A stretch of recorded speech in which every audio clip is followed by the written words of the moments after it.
Hi, everyone. Welcome back to my channel. Today we have James Keel. Did I say your last name Kill, right? yeah, Green Keel? Kill. Okay. And so let's jump right in. James, what is your favorite part about being an agent? Um, Probably just love how dynamic it is. I love the thrill of triangulating, connecting with other agents, completing diligence to value home. I love that it allows me to be creative with my marketing, and just kind of keeps me on my toes. I think at a young age, you think that you're supposed to excel in these adult skills, right, like becoming a doctor, becoming an attorney, but Mhm. you don't really think about the building blocks of what leads to becoming an expert in a field, and really it gets down to really basic fundamentals. Is just and for me, I've discovered that I just like providing value. So I could really do this in a lot of different fields, but as a realtor, I feel like I could gain that value in a lot of different ways. So That's yeah. awesome. And that kind of leads us into our next question, because what have you learned over the years that makes you an exceptional agent? um I don't really consider myself an exceptional agent. I mean, I know I do a great job, but there are other agents that are fantastic that have been doing this for decades, right? Right. But for me, I think I had a mentor, a few mentors, one specifically that really had me prioritize um, uh, my client's best interest and what that is, and um, really becoming the best puzzle piece into whatever that may be, whether it's trying to get them the most money as possible, or whether it's a life hurdle that they need to first get over before trying to get to an end goal. And so, with that in mind, as long as you keep the client's best interest at heart, my client's best interest at heart, then you can slowly assist in knocking down those hurdles piece by piece. And in that process, even you as a loan originator, what you're really doing is remolding yourself with each interaction and transaction to becoming the keystone puzzle piece to connect, a problem to a solution, right? Yep, And I so, absolutely agree. yeah, and then oftentimes that means, making sure that, and to do that, it often means making sure you have the right systems and processes in place, to create flags or baselines as you kind of move through those processes, um, so that if something comes up in the future, you can go back and say, "Hey, we talked about this," or, there's ways to say, "I told you so," without saying, "I told you so," right? Yeah. So, yeah, Yeah, yeah, no, I totally agree. I think in this process, a lot of people, it's an exciting time, but sometimes things can go wrong. So it's really good to have the right team behind you, yeah, and make sure that you have honesty and integrity in that relationship, because sometimes, like you said, there's some hurdles that you'll have to get through, and it's better to have an honest team behind you that's going to say, "Hey, this is where we're at. These are yeah. some solutions. Like, where do we want to go from here?" It might not be the prettiest picture, but, we can get you to the finish line, so I Yeah, really admire that. and with that being said, I think really too, we're in a unique position with all the tech that surrounds us now, where we can really leverage that tech, and that makes things easier, but it also makes things harder. I think because there's so much information out there, the clients that we come across or that get referred to us, they have Redfin, they have Zillow, they get articles from MarketWatch, they're following the news.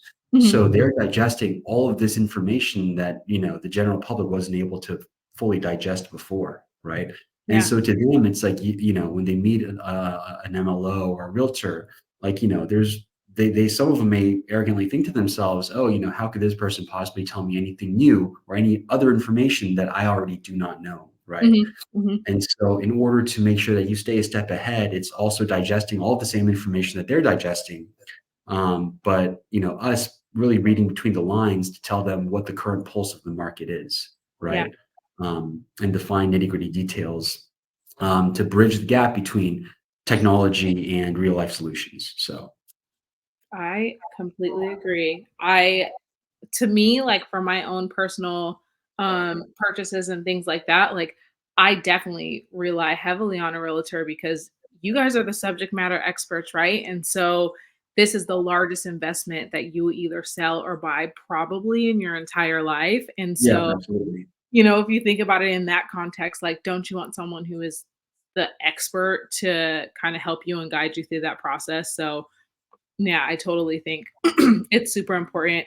Like you said, that you're always on top of what's happening, what's going on, staying current. Like, that's super. Yeah.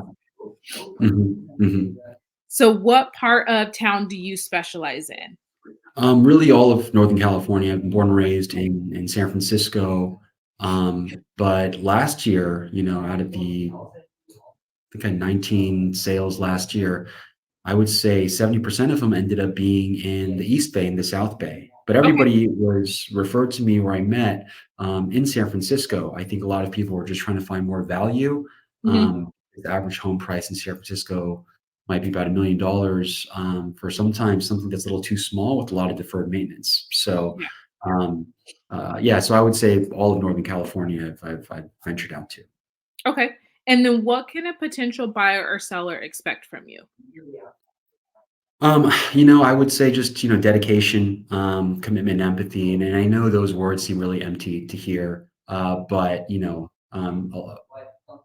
I I have a similar process and system that I mentioned before that I kind of apply and overlay, and from there you make tweaks as you go because everyone's situation is a little unique. Yeah. But I like to give people the benefit of the doubt, and I think most people do. And so typically, everybody knows if somebody is being underserved, right? I think everyone knows when they're being underserved and if they're being overserved. Mhm. And so, just if somebody were to work with me, I think through my upfront um, work ethic, experience, and knowledge, they'd be able to see that I'm dedicated and committed to reaching the same goals that they have in mind. Yeah, that is super important. We're all all in this together, and like you said, you put your clients first. So that's super important. Where do you believe the current market is? Like, you have boots on the ground. What are you seeing? I know we've seen a little bit of a shift since the end of last year and 8-9% interest rates. So now that they're slowly starting to come down, what are you seeing? Yeah, it's been really shifty. I mean, I think starting back in last October is when rates really started climbing. There was a window where rates last October reached 7.25, and it looked like they were going to go higher. We were approaching the debt ceiling. We didn't know what that was going to do because they were going to create more bonds. And then all of a sudden, the rates started dropping back down, and we had, I saw an 80 basis point swing in rates within a 4-day period, which you just don't typically see historically, right? A lot of Yeah. unprecedented stuff has happened over the last few months. There's a lot of global volatility. Um, and so what we saw were rising rates, and then all of a sudden the FOMC we're talking about, 3 to 6 rate cuts in 2024, which I thought, I thought they said that on purpose. Obviously, they said that on purpose, but I think they were trying to keep control and contain the economy through media outlets and their word. Mhm. Based on, and you have to follow the trend. A lot of people, I think, follow the numbers. They follow the CPI, but when you're following things like the CPI, by the time you read big numbers like that, that information is a month delayed, right? And so if you're watching the housing market, you really have to be following the employment numbers, the employment rate, Yeah. the labor condition, wage increases, right? Those all are really what's playing into and driving up what the FOMC are ultimately going to decide to do with the rate. Right. That being said, um, I typically, cyclically speaking, inventory flows, at least in the Bay Area, often in March. And based on rate conditions, I expected there to be a shift in for inventory to flow later in the year. The reason being is because everyone thought that the first rate cut would come in, June, right, Right. or so, or actually maybe even March. But so I think sellers because lower rates, higher prices, I think Mhm. sellers are waiting for the rate cuts to occur before they decide to sell the home. Yep. But I think now what's happened, now we're in May, everyone's kind of accepted and bought into higher for longer, and the Mhm. whole, the lock-in, right? That's happened because everyone that has a mortgage, that has a house, is locked in at 2.5%. Why would they sell? I expected more inventory to flow, most inventory for the year to flow in May, Mhm. which I'm slowly starting to see. I expect if there is a rate cut, I expect that rate cut to probably happen around October or so, in my opinion. And I honestly only think there's probably only going to be one rate cut this year. I Now, agree. Yeah. that being said, what they're cutting is the Fed funds rate, which is the overnight rate at which banks lend to each other, and that'll probably trickle down to mortgages a little bit. I'd say the lowest mortgage rates drop, if at all, will be somewhere in the 6.75. I think mortgage rates are going to teeter between 6.75, 6.75 to 7.25, and I think that's just where it's going to be. And the longer rates stay there, I think ultimately sellers that are forced to move are eventually just going to accept that and start to sell maybe towards the end of the year, which is going to be a little different and kind of affect seasonal cyclicality. So, Are you seeing a lot more offers, on properties than you have, the past couple months? Are people oh, for out sure, there, yeah. they're accepting that this is, kinda what it's gonna be and getting back in the game instead of sitting on the sidelines like we were seeing at the tail end of last year? Yeah, I think what's interesting, what's crazy is,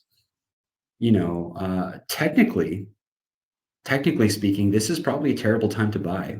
Probably not something I should say on a podcast for an hour. But rates are high and prices are about 5 to 7% higher than they were in 2022. Mhm. I'm seeing higher down payments.